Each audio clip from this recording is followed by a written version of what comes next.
5 avions ont décollé ce jour-là, mais aucun n'est jamais revenu. Le 5 décembre 1945, aux États-Unis, une escadrille de la Navy appelée Vol 19 décolle de Fort Lauderdale, en Floride. Ils sont 5 bombardiers Avenger, avec 14 hommes à bord. La mission est simple, un exercice de navigation, rien de dangereux. Mais très vite, quelque chose cloche.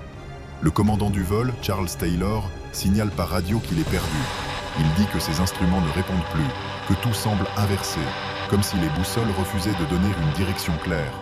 Ces hommes paniquent, ils volent en rond, incapables de retrouver la Terre.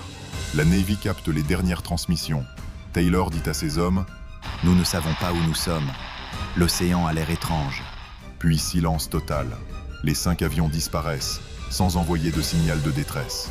La Navy envoie un hydravion de secours, un Martin Mariner, avec 13 hommes pour chercher les disparus. Quelques minutes après son décollage, cet avion là aussi disparaît des radars, plus jamais revu. En une seule journée, 27 hommes se sont volatilisés dans ce qu'on appellera bientôt le triangle des Bermudes.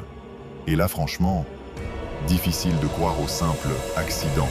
Qu'un avion disparaisse, c'est possible, mais 6, le même jour, sans aucune trace, ça dépasse juste l'entendement. Pendant des semaines, la Navy a ratissé l'océan. Pas un morceau de métal, pas une aile, pas un corps, rien. Officiellement, le rapport conclut à une cause inconnue. Depuis, les théories se multiplient. Erreur de navigation? Possible. Mais alors pourquoi aucun débris? Tempête soudaine? Peut-être, sauf que la météo était claire. Certains parlent même d'ondes électromagnétiques, de vortex marins ou d'expériences militaires classées secret défense.